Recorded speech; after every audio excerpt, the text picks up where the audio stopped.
The Wispwing seed's just been added to Grow Garden. It's one of the new best seeds in the whole game. And I found a strategy so good the best players in the world are using it. So here's what you need to do. First of all, the way you get the seeds is from the enchanted seed packs, which you get from the fountain. And the way the fountain works is you put in fruits with a glimmering mutation, and then that will fill up this bar. And then when you fill up that bar, you'll get a choice between 3 items, and then one of them is usually the seed pack. So the first thing we'll take into consideration is how do you actually get the glimmering mutation. Basically, on the hour 1 o'clock, 2 o'clock, 3 o'clock, the fairies will come to your garden and give a bunch of your plants the glimmering mutation. Now we have the glimmering mutation, but there's actually a second way to fill up the fountain. As you can see, the fountain specifically requesting these 2 plants.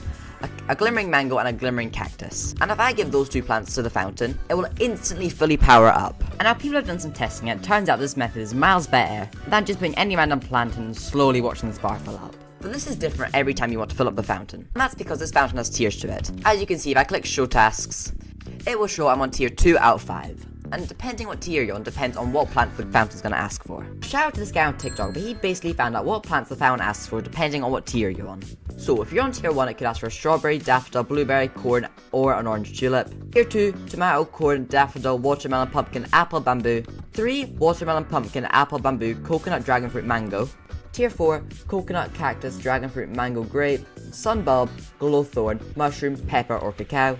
And then for tier 5, light shoot, glowthorn, grape, mushroom, pepper, cacao, beanstalk, ember lily, sugar apple, burning bud, giant pinecone, elder strawberry, and romancio. So from this, what I recommend you do is go ahead and load your second save slot. From there, I recommend placing 2 or 3 down of each seed I just listed. And now, I know a lot of people won't have all those seeds, I don't even have all of them. Put down as many as you can and keep checking the stock to see if the ones you're missing come into stock. And now when the fairies come, you'll get a massive variety of plants which you'll all need for this event. So this strategy is really good. But we could take it one step further, and that's by AFKing overnight. So if you AFK all night, the fairies will come a bunch, and then when you wake up and check your garden, every single thing in your garden will have the glimmering mutation. And another thing, when you're submitting your plants, make sure you're holding out the correct plant and press offer plant instead of offer all plants. You don't accidentally get rid of everything, so that would be really inefficient. Now the next thing I want to talk about is pets. And for this, I recommend you place down T-Rexes and giant ants.